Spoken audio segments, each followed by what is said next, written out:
പുതിയ എപ്പിസോഡിലേക്ക് സ്വാഗതം. അപ്പോൾ ഇന്നത്തെ എപ്പിസോഡിൽ നമ്മൾ ചെയ്യാൻ പോകുന്നത് ഓടും കൊണ്ട് എങ്ങനെ ഒരു അക്വേറിയം ഉണ്ടാക്കാന്നുള്ള വീഡിയോ ആണ്. അപ്പോൾ ആ വീഡിയോയ്ക്ക് നമുക്ക് കടക്കാം. അപ്പോൾ ആദ്യം തന്നെ നമുക്ക് ഇത് ഉണ്ടാക്കാനായിട്ട് വേണ്ടത് 4 ഓടുകൾ മാത്രമാണ് കേട്ടോ. അപ്പോൾ നമുക്ക് എന്തായാലും ആദ്യം ഈ 4 ഓടുകളും നല്ല വൃത്തിയായിട്ടൊന്ന് കഴുകിയെടുക്കാം. ഇത് കഴുകാനായിട്ട് ഞാൻ യൂസ് ചെയ്യുന്നത് ഒരു ചകിരിയാണ്. നിങ്ങൾക്ക് ചകിരി തന്നെ വേണമെന്നില്ല, സ്ക്രബ്ബറോ എന്തുണ്ടെങ്കിലും അത് വെച്ചിട്ടൊന്ന് ഇതുപോലെ സ്ക്രബ് ചെയ്തെടുക്കാം കേട്ടോ. നല്ല വൃത്തിയായിട്ട് തന്നെ കഴുകിയെടുക്കണം. കാരണം ഇതിന് മുകളിലായിട്ട് ഇനി നമ്മൾ പെയിൻ്റൊക്കെ അടിച്ചു കൊടുക്കാനുണ്ട്. ആ ടൈമിൽ ഇതിന് മുകളിൽ പായലോ പൂപ്പലോ ഉണ്ടെങ്കിൽ ആ ഒരു പെയിൻറ്റിനൊന്നും വലിയ വൃത്തി ഉണ്ടാവില്ല, പെട്ടെന്ന് ആ പെയിൻറ്റ് ഇളകി വരാൻ ചാൻസ് ഉണ്ട്. അതുകൊണ്ട് നമുക്ക് എല്ലാ ഓടുകളും ഇതുപോലെ ഒന്ന് കഴുകിയെടുക്കാം കേട്ടോ. അപ്പോൾ എന്തായാലും ഞങ്ങൾ 4 ഓടുകൾ നന്നായി കഴുകി വൃത്തിയാക്കി ഉണക്കാൻ വെച്ചിട്ടുണ്ട്. ഇനി നമ്മൾ അടുത്തായിട്ട് ചെയ്യാൻ പോകുന്നത് ഇതുപോലെ ഒരു വൃത്തിയുള്ള ഷീറ്റ് വിരിച്ചു കൊടുക്കാം. അതിന് മുകളിലായിട്ട് നമ്മൾ നേരത്തെ കഴുകി വെച്ച 4 ഓടുകളും ഇതുപോലെ വെച്ചു കൊടുത്തിട്ടുണ്ട്. ഇതിനായിട്ട് നിങ്ങൾ ഷീറ്റ് വിരിക്കണം എന്ന് ഒരു നിർബന്ധമില്ല. നിങ്ങൾ ടെമ്പററി ആയിട്ട് വെക്കുകയാണെങ്കിൽ മാത്രമാണ് ഈ ഒരു ഷീറ്റ് വിരിക്കേണ്ടത് കേട്ടോ. നിങ്ങൾ എവിടെയെങ്കിലും പെർമനൻ്റ് ആയി സെറ്റ് ചെയ്യാനാണ് ഉദ്ദേശിക്കുന്നതെന്നുണ്ടെങ്കിൽ നിങ്ങൾക്ക് നേരെ തറയിലായിട്ട് തന്നെ ഇത് സെറ്റ് ചെയ്യാവുന്നതാണ്. എന്തായാലും നമ്മൾ എടുത്തിരിക്കുന്ന എല്ലാ ഓടുകളും ഒരേ ഷേപ്പിലും ഒരേ സൈസിലുള്ള ഓടുകളാണ് കേട്ടോ. ഇനിയിപ്പോൾ നമ്മൾ ചെയ്യാൻ പോകുന്നത് സിമെൻറ്റ് കുഴയ്ക്കാനാണ് പോകുന്നത്. സിമെൻറ്റ് കുഴയ്ക്കാനായിട്ട് നമ്മൾ എടുക്കുന്നത് സിമെൻറ്റ് മാത്രമാണ്. അതിന് എക്സ്ട്രാ സാൻഡ് ഒന്നും തന്നെ നമ്മളിപ്പോൾ ചേർക്കുന്നില്ല. അപ്പോൾ ഏകദേശം ഈ ഒരു കൺസിസ്റ്റൻസിയിലാണ് നമ്മൾ ആക്കിയെടുക്കുന്നത്. ഒരുപാട് വെള്ളവും കൂടി പോകരുത്, ഒരുപാട് ഡ്രൈയും ആവരുത്. എന്നിട്ട് നമ്മൾ ഈ ഒരു പരുവത്തിലാക്കിയ സിമെൻറ്റിനെ ഇതിലോട്ട് തേച്ച് പിടിപ്പിക്കാൻ പോവാണ്. സിമെൻറ്റ് തേക്കുമ്പോൾ ശ്രദ്ധിക്കേണ്ട ഒരു കാര്യം എന്ന് പറഞ്ഞാൽ നമുക്ക് കരണ്ടി യൂസ് ചെയ്യാൻ അറിയില്ല എന്നുണ്ടെങ്കിൽ നിങ്ങൾക്ക് കൈവച്ചിട്ട് തന്നെ ഇതുപോലെ തേച്ച് കൊടുക്കാവുന്നതാണ് കേട്ടോ. നമ്മൾ തീരെ പ്രൊഫഷണൽ ഒന്നും അല്ലാത്തതുകൊണ്ട് നമുക്കിത് കൈവച്ച് തന്നെ ചെയ്യാവുന്നതാണ്. പക്ഷേ കൈവച്ച് ചെയ്യുമ്പോൾ കൈ പൊള്ളാതെ സൂക്ഷിക്കുക. കാരണം നമ്മൾ പുതിയതായിട്ടുള്ളതുകൊണ്ട് ചിലപ്പോൾ കൈയൊക്കെ പൊള്ളാൻ ചാൻസ് ഉണ്ട്. അതുകൊണ്ട് നിങ്ങൾ ഇടയ്ക്കിടയ്ക്ക് കൈവച്ച് ചെയ്യുമ്പോൾ ഒന്ന് വെള്ളത്തിൽ മുക്കി കൊടുക്കുക കൈ, അപ്പോൾ പെട്ടെന്ന് പൊള്ളില്ല. ഇനി നിങ്ങൾക്ക് വേണമെങ്കിൽ കയ്യിൽ ഗ്ലൗസോ കവറോ എന്തെങ്കിലും യൂസ് ചെയ്തിട്ടും ഇതുപോലെ ചെയ്യാവുന്നതാണ് കേട്ടോ. അപ്പോൾ നമുക്ക് ആദ്യം ഇതുപോലെ നല്ല ടൈറ്റായിട്ട് എയർ ടൈറ്റ് ആയിട്ട് തന്നെ എല്ലാ ഭാഗവും ഒന്ന് ഫില്ല് ചെയ്ത് കൊടുക്കാം. അപ്പോൾ നമ്മൾ രണ്ടാമത്തെ ഭാഗമാണ് ഇതുപോലെ ഫില്ല് ചെയ്യുന്നത്. ഓരോ എഡ്ജസും നിങ്ങൾ വെള്ളമൊന്നും പോവാത്ത രീതിയിൽ വേണം അത് ഫില്ല് ചെയ്യാനായിട്ട് കേട്ടോ. അപ്പോൾ താഴ്ഭാഗത്തൊക്കെ നിങ്ങൾക്ക് കാണാം ചെറിയൊരു ഗ്യാപ്പ് വരുന്ന പോലെ ഉണ്ടാവും. ആ ഗ്യാപ്പിലൊക്കെ നല്ല ടൈറ്റായിട്ട് തന്നെ നമുക്ക് സിമെൻറ്റ് തേച്ച് കൊടുക്കാം. ഇനി നമ്മൾ ചെയ്യുന്നത് വീണ്ടും ഒരു കരണ്ടി എടുത്തിട്ട് കുറച്ച് കട്ടിക്ക് തന്നെ വേറെ ഒരു കോട്ട് കൂടെ സിമെൻറ്റ് കൊടുക്കുകയാണ് കേട്ടോ. ഇത് കൊടുക്കുന്നത് എന്തിനാണെന്ന് വെച്ചാൽ ഞാൻ നേരത്തെ പറഞ്ഞ പോലെ ഒന്നുകൂടെ ബലപ്പെടുത്താനായിട്ടാണ്. കാരണം നമ്മൾ ഒരുപാട് വെള്ളം കൂടി പോയാൽ അത് കറക്റ്റായി സെറ്റായി നിൽക്കില്ല, അതുകൊണ്ടാണ്. ഇനിയിപ്പോൾ നമ്മൾ ചെയ്യുന്നത് ഇതിൻ്റെ പുറം ഭാഗം കൂടെ ഇതുപോലെ സിമെൻറ്റ് വെച്ച് തേച്ച് കൊടുക്കാനാണ് പോകുന്നത്. ഇപ്പോൾ പുറം ഭാഗം തേക്കുമ്പോൾ നിങ്ങൾ ശ്രദ്ധിക്കേണ്ട ഒരു കാര്യം എന്ന് പറഞ്ഞാൽ ഏകദേശം ഒരേ ഷേപ്പിൽ ചെയ്യാൻ ശ്രദ്ധിക്കുക. അതിനായിട്ട് നിങ്ങൾ ഇതുപോലെ ഒരു കരണ്ടി എന്തെങ്കിലും യൂസ് ചെയ്യുകയാണെങ്കിൽ കുറച്ചുകൂടെ നല്ലതായിരിക്കും.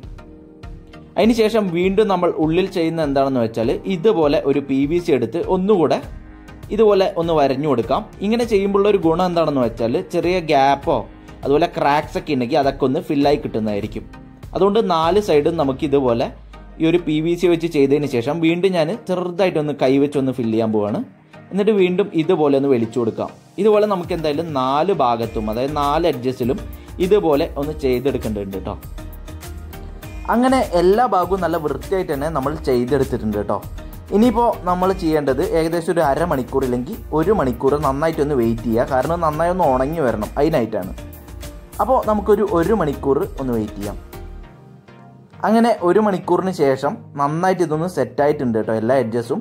അപ്പോൾ നമ്മൾ ചെയ്യുന്നത് നമ്മളുടെ ഷീറ്റിലോട്ട് കുറച്ച് എൻജിൻ ഓയിൽ, പഴയ എൻജിൻ ഓയിലാണിത്, അത് ഒഴിച്ചു കൊടുത്തിട്ട് എല്ലാ ഭാഗത്തോട്ടും ഇതൊന്ന് തേച്ച് കൊടുക്കണം. ഇത് എന്തിനാണ് ചെയ്യുന്നതെന്നുണ്ടെങ്കിൽ നമ്മൾ ഇതിനുള്ളിലാണ് ഈ കോൺക്രീറ്റ് കുഴച്ചൊഴിക്കുന്നത് കേട്ടോ. അപ്പോൾ നമ്മളുടെ ഈ ഒരു ചട്ടിയുടെ ബേസ് എന്ന് പറയുന്നത് നമ്മൾ ഇതിന് മുകളിലായിട്ടാണ് ഇടുക. അപ്പോൾ നമുക്ക് ഈസി ആയിട്ട് തന്നെ ഈ ഒരു ഷീറ്റ് വലിച്ചെടുക്കാൻ സാധിക്കും. ഇല്ലെങ്കിൽ ആ ഒരു ഷീറ്റ് അതിലോട്ട് ഒട്ടിപ്പിടിച്ച് കഴിഞ്ഞാൽ നമുക്ക് പെട്ടെന്ന് വലിച്ചെടുക്കാൻ സാധിക്കില്ല. ഇനിയിപ്പോൾ നമ്മൾ എന്തായാലും ചെയ്യുന്നത് നമ്മളുടെ കോൺക്രീറ്റ് കുഴയ്ക്കലാണ്. ഇതിനായിട്ട് നമുക്ക് വേണ്ടത് 1 ഭാഗം സിമെൻറ്റിന് 3 ഭാഗം സാൻഡും അതിലോട്ട് കുറച്ച് മെറ്റലും ആഡ് ചെയ്ത് കൊടുക്കുകയാണ്. അതിനുശേഷം നമുക്ക് ആവശ്യത്തിന് വെള്ളം ചേർത്തിട്ട് ഇതുപോലെ ഒന്ന് കുഴച്ചെടുക്കേണ്ടതുണ്ട് കേട്ടോ.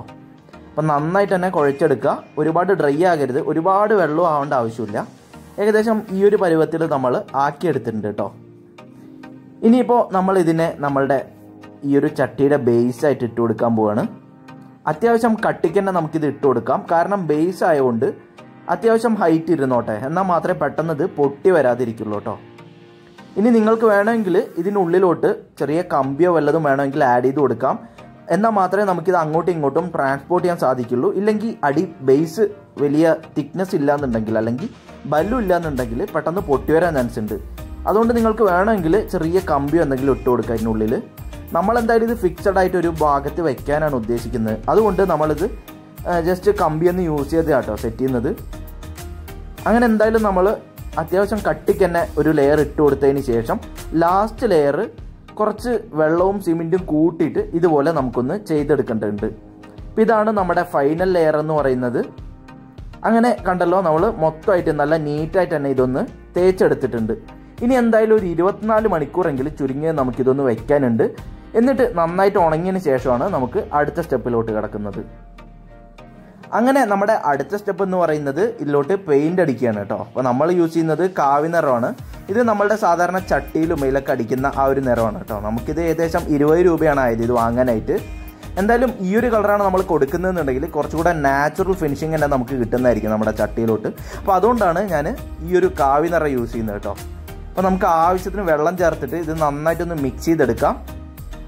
കണ്ടല്ലോ, ഇനിയിപ്പോൾ നമുക്ക് ഈ ഒരു പെയിൻറ്റിനെ ഇതിലോട്ട് ഇങ്ങനെ അടിച്ചു കൊടുക്കാം. അപ്പോൾ നമ്മളെന്തായാലും പുറം ഭാഗത്ത് മാത്രമാണ് ഈ ഒരു പെയിൻറ്റ് അടിക്കാൻ പോകുന്നത്. ഉള്ളിൽ നമ്മൾ അടിക്കുന്നത് അല്ലെങ്കിൽ ഉള്ളിൽ യൂസ് ചെയ്യുന്നത് വേറെ പെയിൻ്റ് ആയിരിക്കും. കാരണം എന്താണെന്നുണ്ടെങ്കിൽ നമ്മൾ ഉള്ളിൽ ബ്ലൂ കളർ അടിക്കാമെന്നാണ് വിചാരിക്കുന്നത് കേട്ടോ. അപ്പോൾ ബ്ലൂ കളർ എന്ന് പറയുമ്പോൾ നമുക്ക് കുറച്ചുകൂടി ഒരു അക്വേറിയത്തിൻ്റെ ഒരു ലുക്കൊക്കെ കിട്ടും, നല്ല രസം ഉണ്ടാവും കാണാനായിട്ട്. അതുകൊണ്ടാണ് നമ്മൾ പുറം ഭാഗം മാത്രം ഈ ഒരു കാവി കൊണ്ട് കോട്ട് ചെയ്യുന്നത് കേട്ടോ. നമുക്ക് എന്തായാലും ഒരു 2 കോട്ടെങ്കിലും കൊടുക്കാനുണ്ടാവും. എന്നാൽ മാത്രമേ നമുക്ക് കറക്റ്റായിട്ടുള്ള ഒരു ഫിനിഷിങ് കിട്ടുള്ളൂ. അപ്പോൾ അതുകൊണ്ട് നമുക്ക് വളരെ സൂക്ഷിച്ച് കറക്റ്റായിട്ട് തന്നെ ഈ ഒരു കാവി നിറം ഒന്ന് കൊടുത്തെടുക്കാം കേട്ടോ.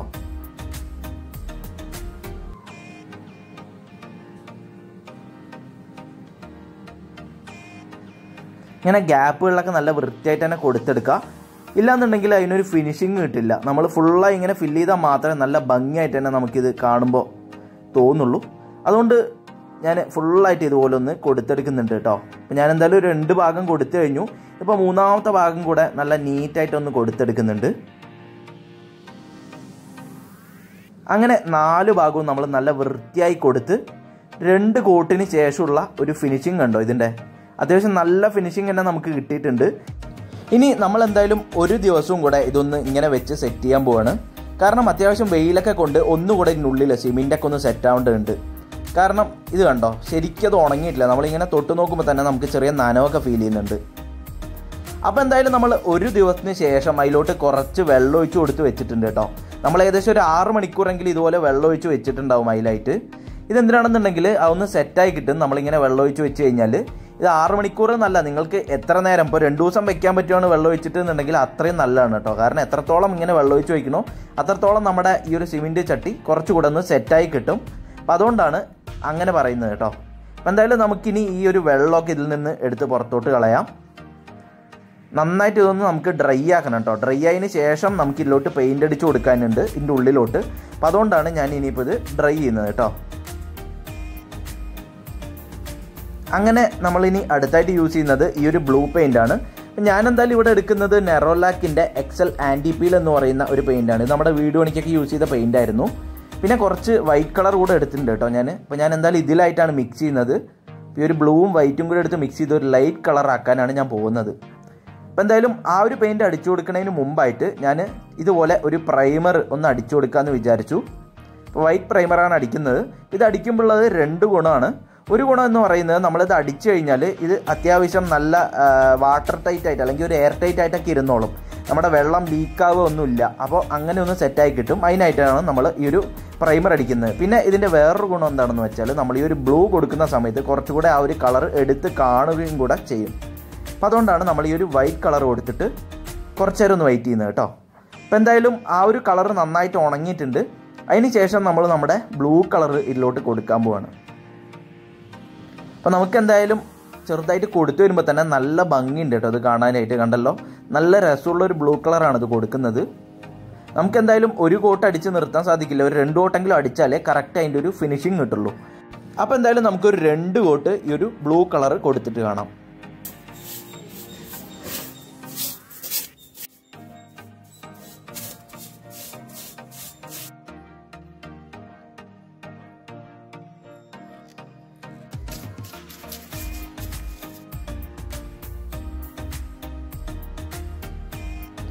അങ്ങനെ നമ്മൾ നമ്മളുടെ രണ്ടാമത്തെ കോട്ട് കൂടെ ഈ ഒരു ബ്ലൂ കളർ കൊടുത്തെടുത്തിട്ടുണ്ട് കേട്ടോ.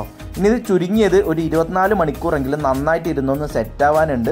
അതിന് ശേഷം നമ്മളൊരു 2 പ്രാവശ്യമെങ്കിലും വെള്ളം ഇതിലൊഴിച്ചിട്ട് ആ ഒരു വെള്ളം മാറ്റിക്കളയേണ്ടതാണ്.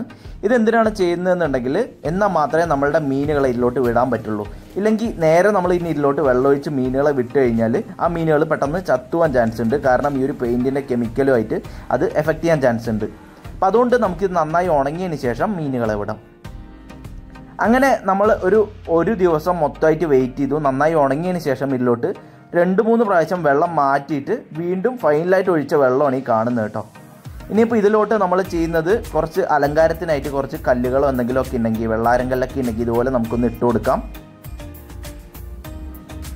അതിന് ശേഷം ഇതിലോട്ട് നമുക്ക് അക്വാറ്റിക് പ്ലാന്റ്സ് എന്തെങ്കിലും നിങ്ങളുടെ കയ്യിലുണ്ടെങ്കിൽ അതുകൂടെ ഇട്ട് കൊടുക്കാം.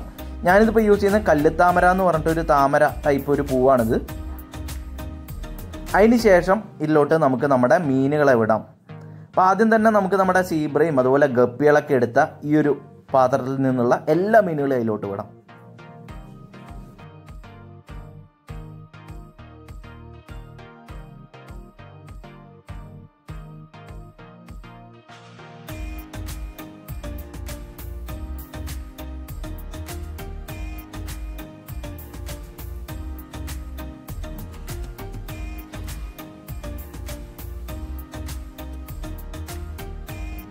അടുത്തായിട്ട് നമ്മളുടെ കയ്യിലുള്ള ആ ഒരു വൈറ്റ് മോളിയും ബ്ലാക്ക് മോളിനെയൊക്കെ അതിലോട്ട് വിടുന്നുണ്ട്.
വിചാരിക്കുന്നു. ഓടും കൊണ്ട് എത്രയും പെട്ടെന്ന് സിമ്പിളായി വീട്ടിലുണ്ടാക്കാൻ പറ്റുന്ന ഒരു രീതിയാണ് ഫിഷ് ടാങ്ക് ആണിത്. അപ്പൊ നിങ്ങളുടെ അഭിപ്രായങ്ങളും നിർദ്ദേശങ്ങളും കമന്റ് ബോക്സിൽ രേഖപ്പെടുത്താം. അടുത്ത എപ്പിസോഡ് കാണുന്നതായിരിക്കും. Bye bye.